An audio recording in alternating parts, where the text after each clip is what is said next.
Oh, yes. Welcome, everyone, to another Mere Mortals Meandering session. This is your favorite two Mere Mortals out in the park. You've got Kyron here. Welcome. You got one on the side. Got one on Saturday, 25th of March. Yeah, boy. So, Meandering session is where we just take it a little bit easy. It's probably a little bit more topical. So, some news, perhaps, that's been coming up, some fun things. Definitely on the lighter-hearted side. So, not getting too deep into one particular topic. Yeah. With the lighter side of things, let's talk about grief. So I just finished reading the book On Grief and Grieving by Elizabeth Kubler-Ross and David Kessler. And she's the one who invented the 5 stages of grief, of death. You've heard of those before, I assume.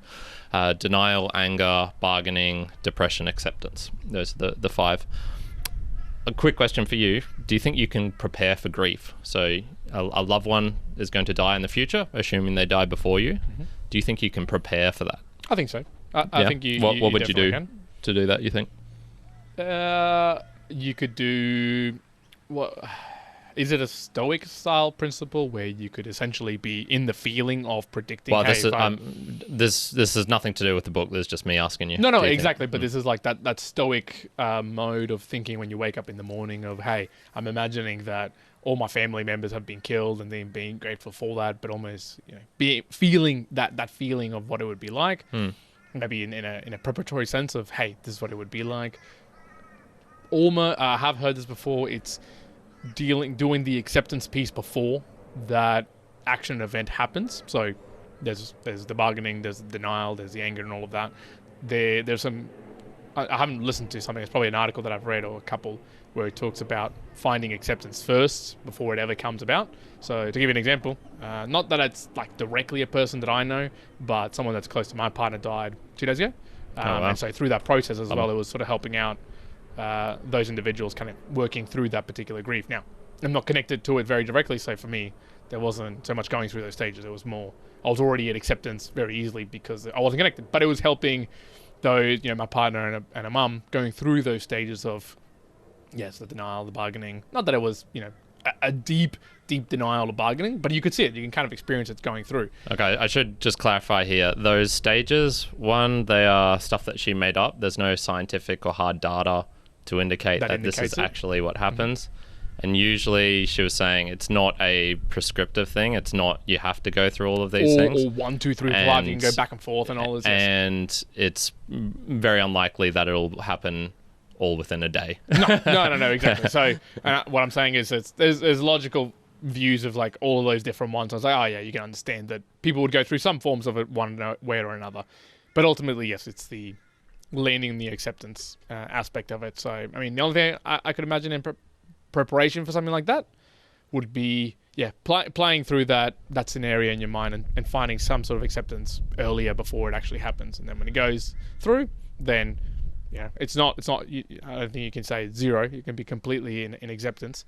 I was actually listening to a podcast by Michael Singer, and he talks very deeply, very spiritually, very Hinduistic ways of, hey, you should just completely let it go, be really loving about, if someone was to pass away as well, just as much as about other events that he was explaining.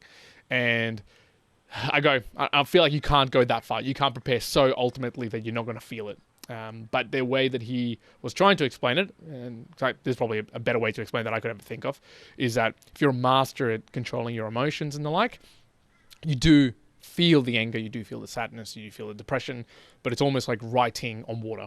It sort of just passes through, as opposed to it writing and really feeling it. You're observing all of these emotions, but allowing yourself to get to acceptance quite quickly. So, I mean, those are the only things that pop into my mind. Yeah. For you? Yeah. I don't think you can, on the grief aspect for yourself, reduce the amount of overall pain that you'll feel. I don't think that's something you can prepare for, as in, if you meditated for 15 years beforehand, before your mother died, I'm not sure that you'll be able to feel less pain overall. I do think you can prepare in the sense of so many things in the book they were talking about would be finances and how, many stories of how, woman dies, her husband dies. Turns out her family had the loan on the house, or it was in part of a trust or something. They come in, take all this stuff away because they never actually liked her and thought her husband was marrying down to her or something like that. So, financially protecting yourself, or having discussions about secrets, secrets that have been kept of, oh my God, like this person had an abortion when they were younger and then it comes out, or they died by suicide and so it's a bit taboo and things like that. So yeah, I think from it, I was going, yeah, maybe with the stoic stuff you can, as long as you're just not in this complete otherworldly realm of princess type, you grew up with a princess mentality, or like the Buddha where he didn't even know of death or things like that. As long as you're not that far out, I don't think you can limit the amount of pain that you'll feel. Look, I'll describe it in the only way that I think us as engineers can describe it, which is mathematical. And so what I would say is that if you want to go and look at what a sine wave is, right? Sine wave, up and down, up and down, up and down, or cos wave, or whatever you want to look at. I think that in generality, the amplitude of the wave of what you feel in terms of grief is always going to be the same. Okay, you're not going to change that. But the actual length or the cycle, the frequency of that wave can get shorter. I think you can shorten it. So you'll always feel the same sort of amplitude of grief to whatever may happen, but you can modulate yourself back down to a neutrality state quicker. As in, you can really feel it, but you can bring yourself down, you can acknowledge it or get to that. If going back to the mean is acceptance, you can get back there quicker. Where maybe no preparation, you're going to hit that amplitude, but it's going to be of a very, just low frequency, aka longer wave. So you're going to feel that for a lot longer, albeit some other different state. So that's the explanation of engineering terms. Yeah, such a nerd. So, it's interesting that you brought it up with grief. Obviously, having that happened in. So, well, not the family, but as a friend as well. It also had me. I was messaging a couple of people as well, and someone else actually had messaged me from a week ago that one of their uncles had passed away. So I was saying, sorry to hear that, and talking it through. And then I was sort of messaging them, saying like, it's interesting to see just how short life is. And there was another individual who came up to me at the gym, and there's not a plug. I'm just saying he's started up his own. Like branding of clothes and stuff called Immortal Physique. He wanted to be on the podcast. I said to him, hey, I just don't have the time right now. Like, literally the opposite of mere mortals, immortal. Immortal Physique. Get the fuck out However, of here, man. I really like his logo, so this is not a plug for him. If you want to check it out, check his logo. I really like his logo. Okay. Yeah. But he was also starting getting into a bit of a conversation. And now he's a very energetic, much more energetic than me, like way more energetic, really outgoing person. Could see he'd be a good salesman. I'm struggling to see this. How is this person possible? He was hyped up. And he was... The person who drains Juan. Yeah, and he was talking about... He talked to a friend from 30 years, like, has been for 30 years, and he was a pastor, and he was telling about all the symbolism of the logo that he'd made up and all this. And he started... I don't know how he maneuvered into this area, but about how when you grow up and you're a kid, you're forced or you're, I guess, made to believe that 60 years old, 80 years old, that's when you'll die. And at 60 years old, you're going to be this old person and you're going to be frail. And so when you get there, you're going to be really frail. And no, that's completely wrong. You're going to be older and you're going to get to 100, 120. And I was listening to him just go through all this, and he's energetic, so he's going through it fast. Okay, I know part of this myself because I ascribe to it. I go, yes, I get it. Like, I do want to have a long life and a healthy life. But there is something almost diabolical in the sense that the more and more that you have to ascribe yourself that, no, I don't have to live to 60. We can all live to 100. And then, fuck yeah, your dad passes away at 65. And it's like, oh, wait a minute, but he could have lived to 120. I think that can also serve you negatively, to be viewing it as well in the mindset of, oh, well, we can all live a really long, healthy life if we're smashing down the right supplements and minerals, because you can't really predict what's going to happen to life. You don't know what pre-genetic disposition you might have, or mutation, or event that might happen in the world. So as much as you can, as he was stating, yes, I don't think that it helps that much to say to people that, hey, by 60 you're going to be frail and by 80 you're probably going to be dying. Maybe you could shift the mindset around that. But also be in total acceptance that, people might pass away much quicker than that. The two individuals that I was talking about who passed away recently, I believe both around 60 years old. So, they're in the later years of life, but they're not certainly at their frailest and they can't do the work. I think it's got to be a balance between that. You got to be resonating with the realities of life that people can go at a very quick juncture. We were in Mexico, folks, and I mean we don't talk about this particular moment, but there was, I believe we were in a square playing frisbee. We walked away, kind of came back. I don't know how much it was, half an hour later, and then they'd sort of blocked it off because there'd been some gunshots around the area, right? So again, could have been in the wrong time around that space, could have had the wrong thing happen, and it's not like we're here saying that we're eating terribly and that's why we died. It's just an unfortunate event. But again, you can't expect the absolute best, but maybe you shouldn't be expecting the absolute worst. So there's some balance to that as well. You talked about reality. I think you are absolutely denying reality if you think you have a good chance of living to 100 or 120. The stats do not indicate that. Do not support that. If you think that, you are definitely not an engineer. Definitely not an engineer, especially if you're one. You're lying to yourself statistic. Well, especially if you're one, think you can get to 250. And here's another point. I'm shaking around right now a little protein shaker which got some red juice in it, right? Some red juice. And I have upped the ante in the last couple of weeks. I don't know why it really triggered this on supplements. Really heavily, much more on supplements. I look back at one of 19 years old, 20 years old. He was taking protein and he was taking his creatine and he was having the multivitamins and he was having his EPAs in the form of fish oil and all this. And then it just deteriorated for a long time. I think it's because I moved away from the supplement industry. I was just working a normal everyday life. I was training, but it wasn't ridiculous training. It was just what it was. And again, probably thinking more so about longevity and health longevity. And it's probably the podcast I'm listening to. I'm blaming Peter Attia fuck that guy. For the amount of money that he's making me spend, and Andrew Huberman. But really, I went, okay, there's probably some aspects to some of these supplements that I do want to take for right reasons. However, here's a comparison. Here's probably where you'll start seeing the maturity of some things. When I was 19, 20, 21, working at a supplement shop, I would be able to sell D-aspartic acid to someone, right? I would say, hey, D-aspartic acid, it's really good for your testosterone. But where would I get my knowledge from? Probably the back of the label. T-Nation. A quick couple of Google. T-Nation and a quick couple of Googles. And you find like, yes, this is awesome.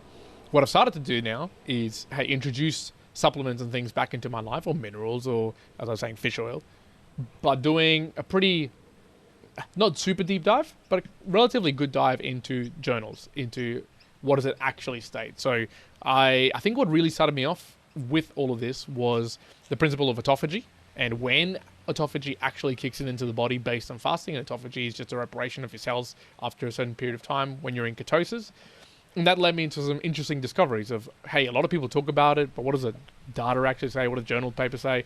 And it's not that I've come to a conclusion on it, but it's not like you can really find autophagy just like 8 hours of no fasting. No, it's like a long time of fasting to get proper autophagy. So I was like, okay, that's an interesting thing. Similarly, so at the moment, so people who care to know, I'm having protein shakes, I'm having some creatine, I'm having pre-workouts, I'm having intra-workouts with like basically just simple sugars, so you absorb it.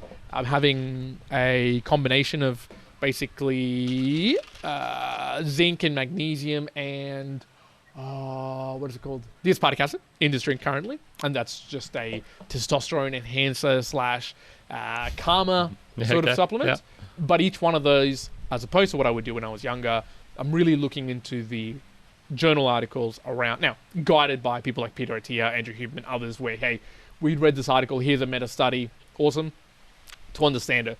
Okay, just because the label says here to have 3 grams, should I actually be having 3 grams, or for my body weight based on these statistics and based on the journals, or actually should be doing 5.5 or whatever it may be. That's how it kind of led me to fish oil. The general recommendation on the back of the bottle is go and have 3 tablets a day, 4 if you're a heavy exerciser. But I kind of got down into the weeds of, okay, well, each one of the fish oil tablets has this much EPA and this much MPA and this 180 milligrams, and I want about 900 milligrams. I've got to have it this many times.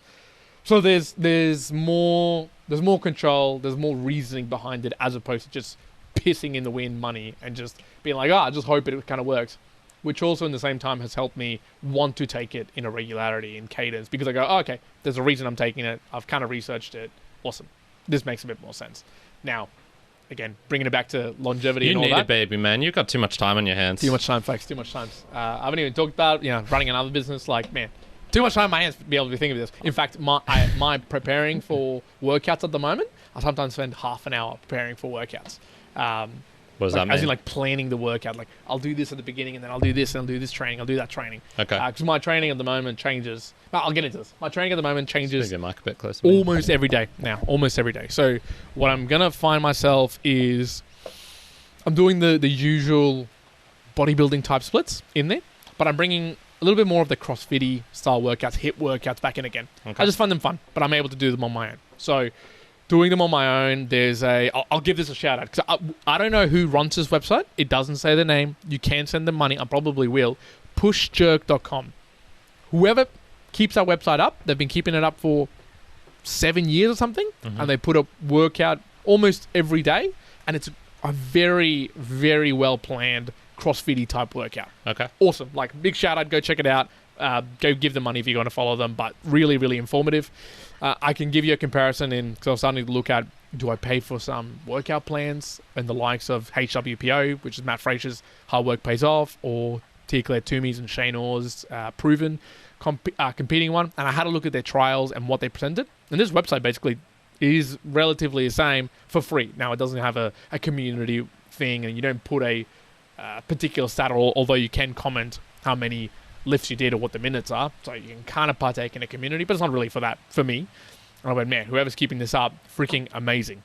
So before, if you any out there are thinking, I want to try some high intensity training or some sort of CrossFit workout, I would actually say hold on to your hats. Don't pay the money just yet on those big programs.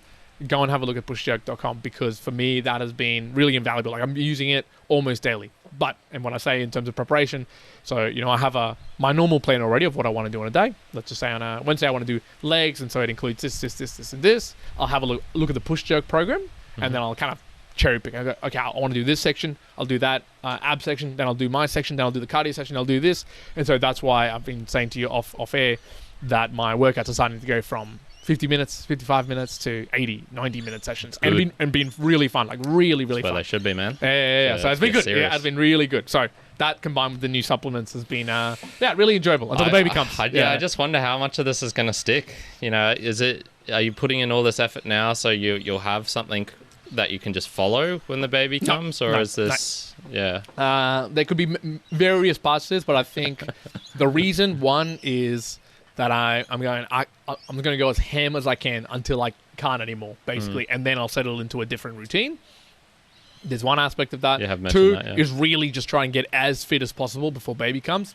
The fitter you can be, the better it's going to be when I take quite a bit of time off to return. I don't want to be almost like tapering away to then do no training. It kind of resembles when COVID came around and I was training-ish, but I kind of stopped altogether, and then I was doing a little bit of running and push-ups, but it wasn't that much. And that was annoying to get back to my usual routine and levels of training. So, I'm always in the mindset of go as hard as possible, get as fit as possible, until the point that I'm going to recognize that I can't do that for a very long time, and then it'll just sort of shift from there. Yep. So, yeah. Interesting.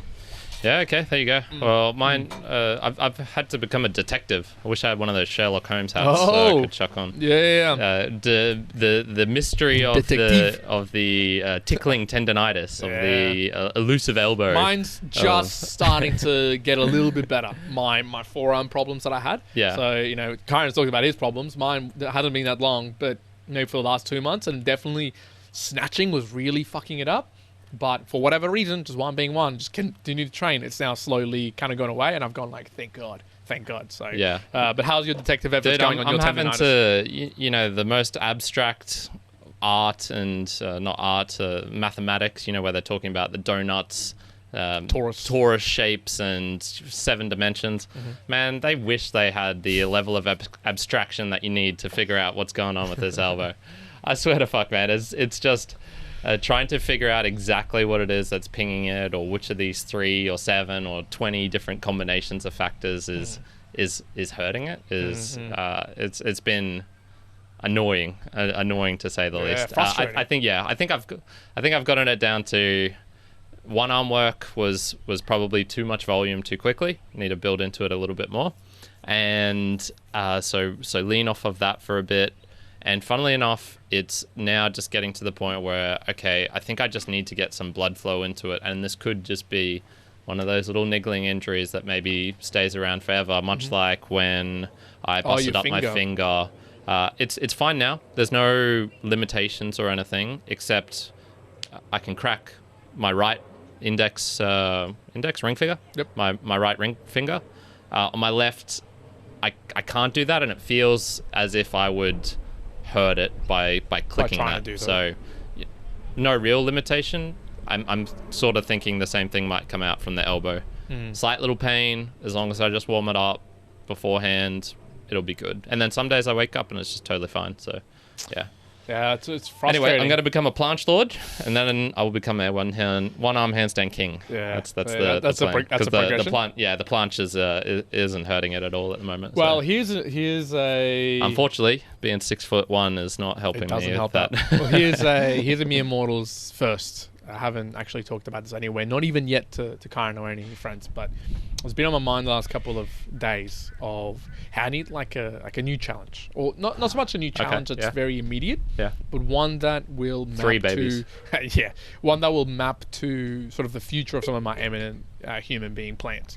Yep. I started toying with the idea once again of, okay, well, what if I did a powerlifting comp, not in the immediate future. I'm thinking like when I'm 32, 33, 34. Yeah. So you've done a bodybuilding comp. I did a bodybuilding comp, but not a powerlifting comp. So I went, maybe a powerlifting comp, but not now, but later. I went, not really. No, I don't want to do that. No. Then I started thinking, maybe as I was considering, maybe a triathlon. Maybe an ultra. Yeah, maybe I've heard quite a few like people saying that nowadays. Yep. Yeah. So, but it didn't tickle my fancy. Either. And then I thought, okay, why not do something where I consider it for a really long time away, so it almost seems kind of conceivable, even though it might not be the case. And it kind of again got me thinking, weirdly enough, back into CrossFit. And I went, I wonder if I could aim to, and I won't be so audacious as to say to make it to the games, because I won't make it to the games, but to make it to like a sort of semi-finals level when I'm 40 years old, as in CrossFit, as in they have like masters levels, 35 to 39, 40 to 44. 45 to 49, 50 to 54, that sort of like sequential.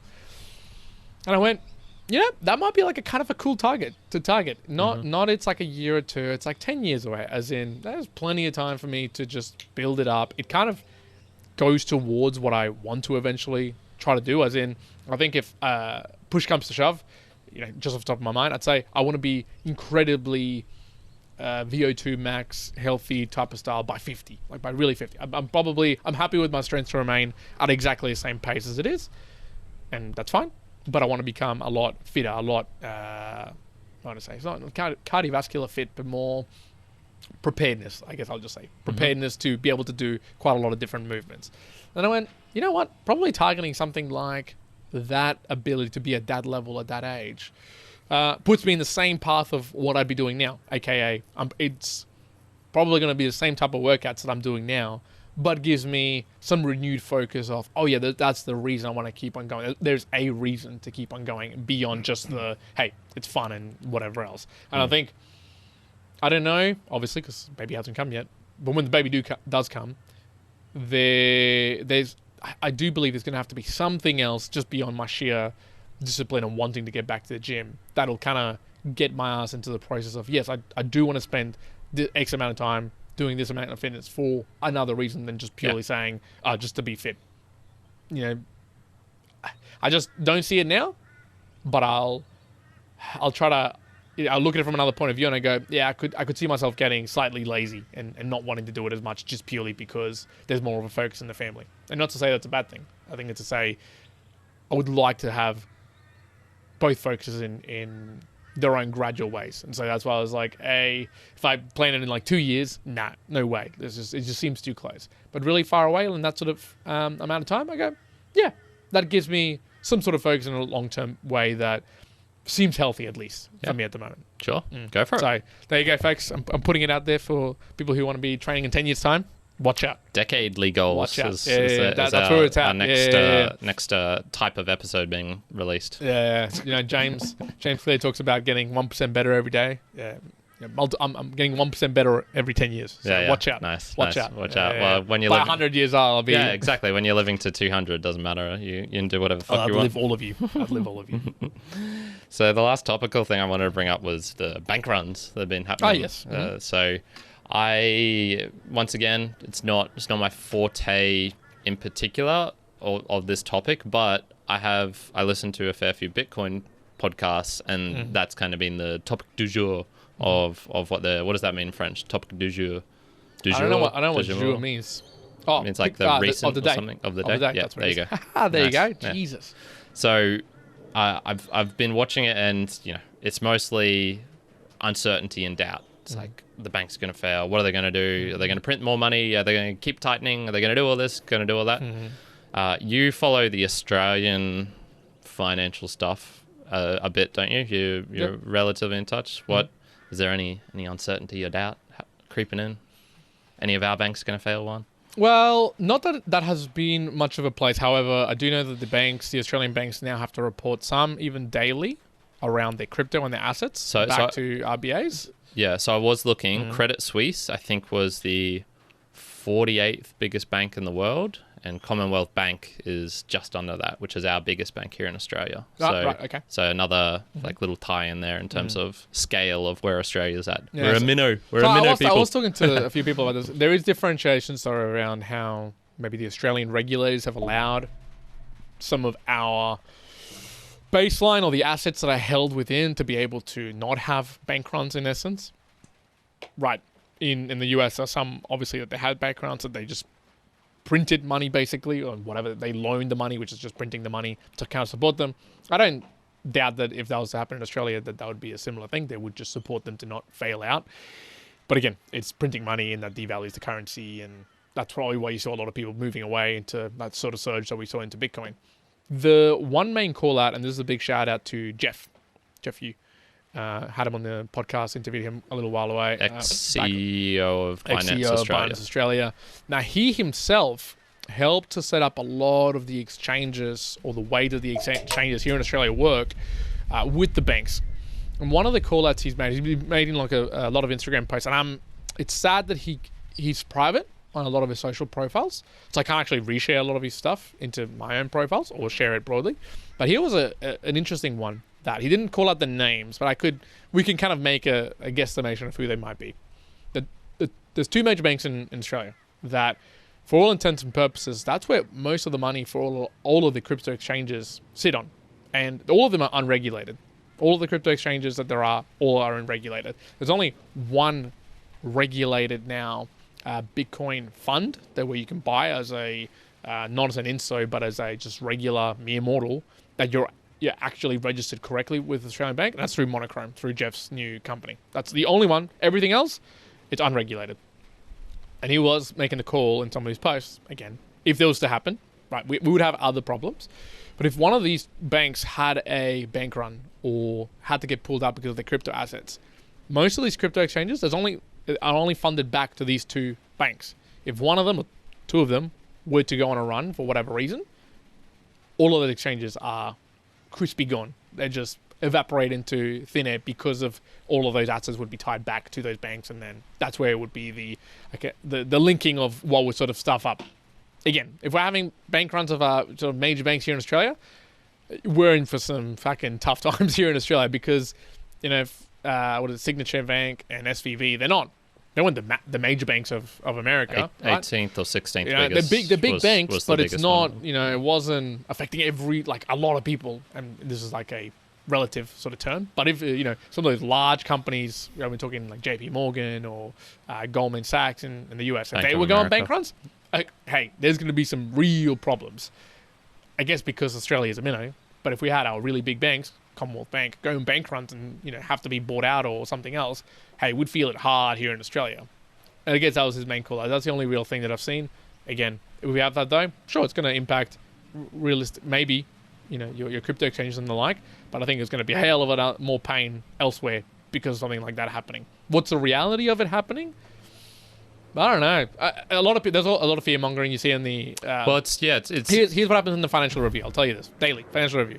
One day, shit's going down. Banks, loans. Where's he gonna get the money from? Next day, shares are up 10% up. Yeah, Woo! it's like it'll be like 3% up, and they'll be like, there's a surety from America, and they'll start saying like, there's this sentence by Philip Lowe from the RBA in terms of maybe they're going to pause rates.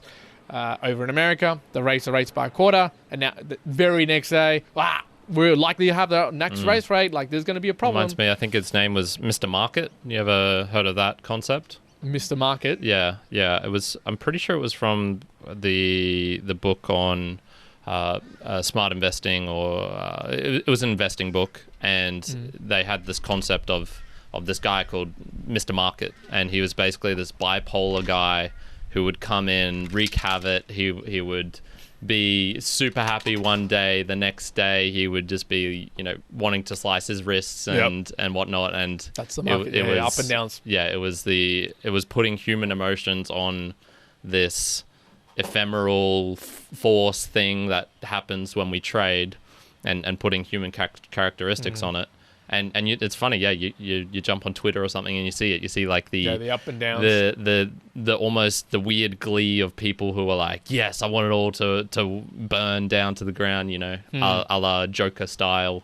And then you see the others who are desperately, scared out of their minds. Others who are just like, good thing we got Bitcoin, Yeah, I think, ultimately, in the day-to-day life.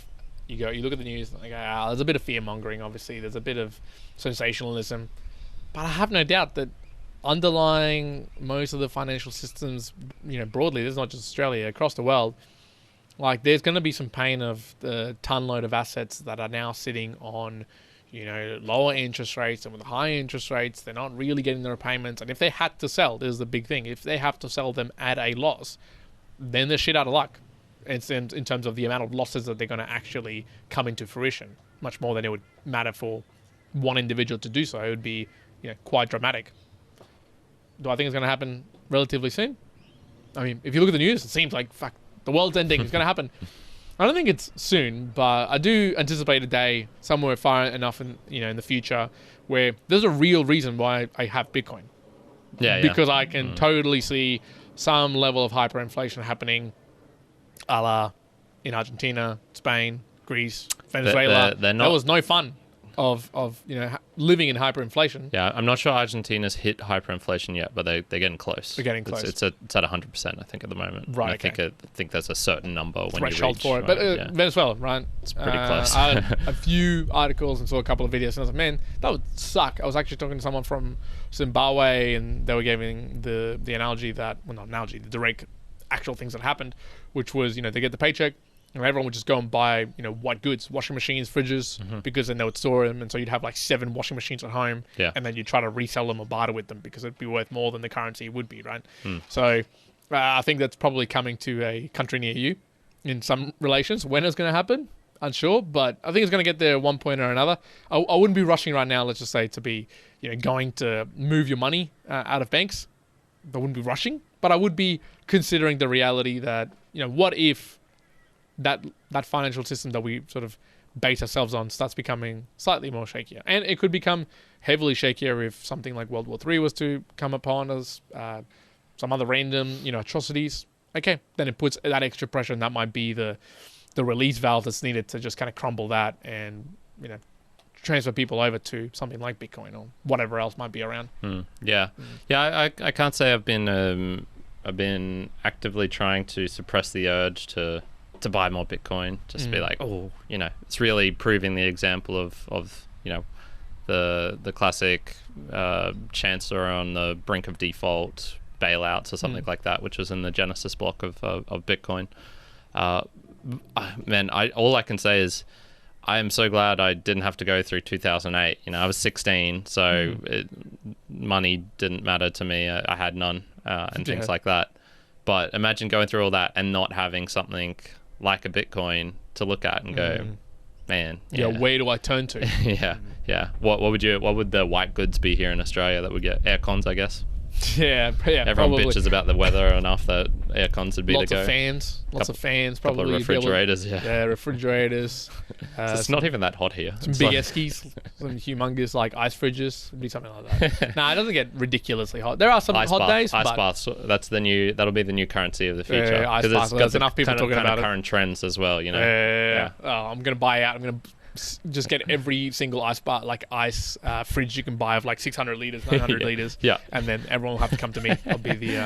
I'll have the monopoly on ice baths. It's the go, man. It's the go. Just like during COVID, when having any weights or gym stuff was the thing currency. To do. Yeah. People are selling or buying weights for like ridiculous prices. It's like, no.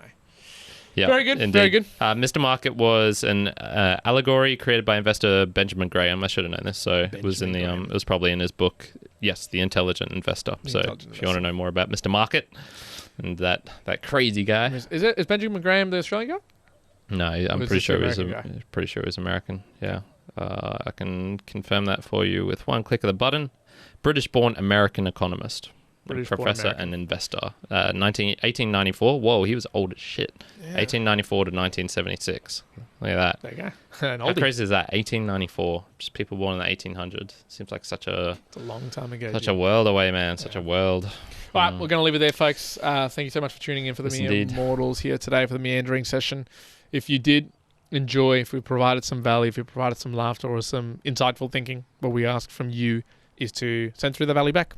You can do so by sharing the podcast with a friend in the traditional means. You can leave a comment. You can answer some of the questions that we've given to each other. Perhaps you've got a different view. Can you prepare for grief? Yeah. Do you have a view on supplements? Are you planning in 10 years gaps for training or something similar? Have you had that experience? I would love to know if someone's going, hey, I'm going to become really quite good in Australia or insert whatever at a marathon or something else, and how you kind of planned it out over the long period of time. That would also be of interest to me. But we also ask you to send through boostergrams. Boostergrams is a form that you can message us with some Bitcoin, partial Bitcoin attached to it. You have to be using some of the new podcast apps out there, something like Fountain. It allows you to go and listen to podcasts already. You can earn some sats that way, which is fractional Bitcoin. And then you can send it back via message or through streaming. So go try it out if you haven't played around. I know that it is a difficult thing to play around with. It is becoming easier, better.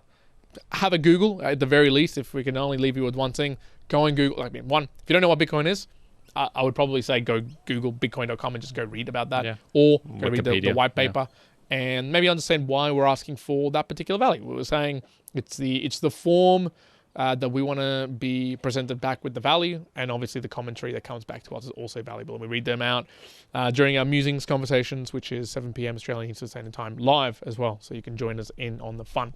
And that's it for me. That's the spiel I want to give. Anything else from you, Karen? I was just looking at bitcoin.com because I know it's either bitcoin.com or bitcoin.org is owned by Roger Ver, and he's more of a BSV guy, a Bitcoin Cash. Okay. So you got to be careful recommending. Was it .com? I can't tell because I remember I once went to this site and it would talk about Bitcoin, but Bitcoin Cash was also very prominent on it. So it was kind of one of these like little sneaky ways that he had introduces the cash aspect of it as well. Yes, correct. So the completely different blockchain. So go read the paper. Go read the white paper. Yes, that's probably the best. The problem is with reading the white paper is that it gets technical. You need. I would say peruse the white paper. Read the first bit of the and note down all the things that you know if you're not into like cyber security or that space or mathematical items, you might find a lot of the things like the block conversation and just be like, whoa, what's going on? I think I've reread it now 4 times, I think, and even every single time, just like this, kind of similar to books, where it's one of those where every time you read it, you kind of go again like, oh, shit, that's what this means. If it's a good book, this correct, is like, for me, man's special meaning is like that. Every single time I reread it, like I know the whole story now, but I reread it and I go, oh, yeah, that's kind of what he means by this. So this is the example. That's a similar thing to the Bitcoin white paper, where I go, I see now in like the reality of the world why you actually need this because of this. So give it a go. Read it a couple of times. Yep, sounds good. Sounds good. All right, folks. Good recommendations. So that's it. The Immortalites will leave you with 2 men philosophizing in the park. And for those who say that we don't have enough female listeners to us, I say blur to you. We have plenty of female listeners. So thank you, Mum, for listening in. That's all. The Immortalites. One out. See you, Karen. Ciao.